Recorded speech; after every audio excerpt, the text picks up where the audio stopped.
Welcome to another Pokemon Professor Review. As we look at our Pokemon party, we see that Meltan has now joined the party to help us look at our coordinate system.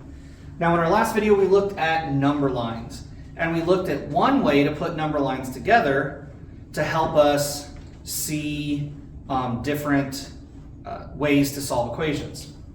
There is another way that we can put number lines together, and that is using something called a coordinate system.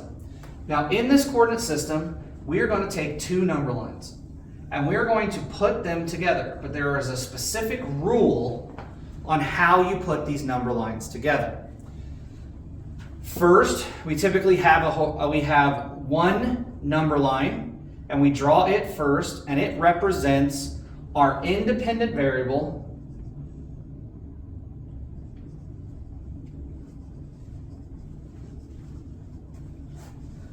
and for most of what we're going to do, these will be our x values. Now, we need to find the location where 0 is on this number line. And at that location, we are now going to put another number line through 0. But we are going to make sure that this number line meets at a 90-degree angle. They are perpendicular, okay? These number lines must be perpendicular or else you do not have a coordinate plane. Now, otherwise, we have a lot of similarities. First, we have the location of 0. In both number lines, we meet them, we intersect them at 0 for both of them. And so we end up calling this the origin. The origin is where things start, and when we use a coordinate plane, we are starting at the origin and everything else builds from there. And the location of that origin will be 0 on our independent variable or x value, and 0 on our other number line, which represents our dependent variable,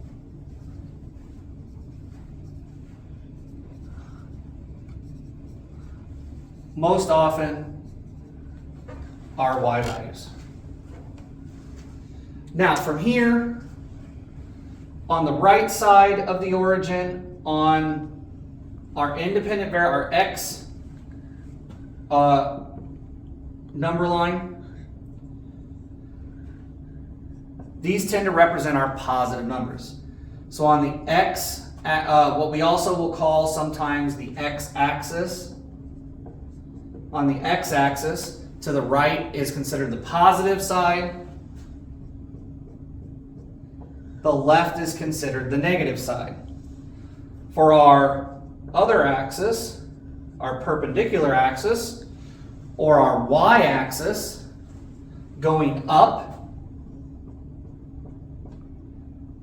is considered the positive, and going down is considered the negative. But here's the great thing about coordinate systems.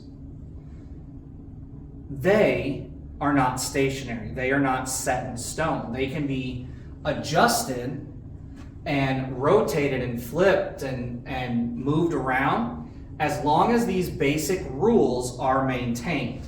You have one axis that represents the independent variable. You have another axis perpendicular to the first one that represents the dependent variable, and they meet at the origin or 0, 0 on both number lines. So let me give you a couple examples. Let's say I'm at a cliff. Okay, and let's say this cliff goes out into the water, and you're standing at the top of the cliff, and you want to take a stone and you want to throw that stone into the water. There's a lot of different places you could put your axis, your coordinate system. We could draw a coordinate system down here where this is positive x and this is positive y. But when you reach this type of problem in physics, you will actually learn that there is a different way to draw the axes that will actually make this problem a lot easier. And what we do is, instead of drawing this axis down here at the water line, instead what we do is we draw the axis up here at the height of the stone. And instead of calling the positive direction up, since all of the motion is going down, we actually make positive direction to the right, which is the direction the rock is being thrown, and we make positive y going down. This doesn't break any of our rules. We still have two axes, they still meet at a 90-degree angle, and they still meet at the origin 0, 0. It's just now we've decided to make positive going down instead of up, and that's allowed. Here's another example.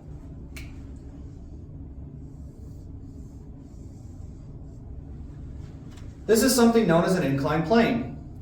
Now let's say I have a box at the bottom of this inclined plane, and I want to push that box up the incline. You could put your axes right here at the corner of the box, positive x, positive y. However, again, you'll find that while this is doable, you can do this, it does make the problem a little bit harder. Instead, you actually want to turn the axes, you want to rotate them so that the positive x direction is going up the incline, and the positive y direction is perpendicular to that, going out of the incline this way. Now, while you're not going to run into problems like this until you reach higher level math or physics, what I wanted you to understand was that don't get too set in stone with one type of coordinate system. Understand its characteristics, understand how it gets created, so that you have the flexibility to adjust that coordinate system to fit your needs, not just a one-time only use. Okay, so hopefully this has helped you understand a little bit more about coordinate planes. Thank you for joining this Pokemon Professor review. Watch the next video.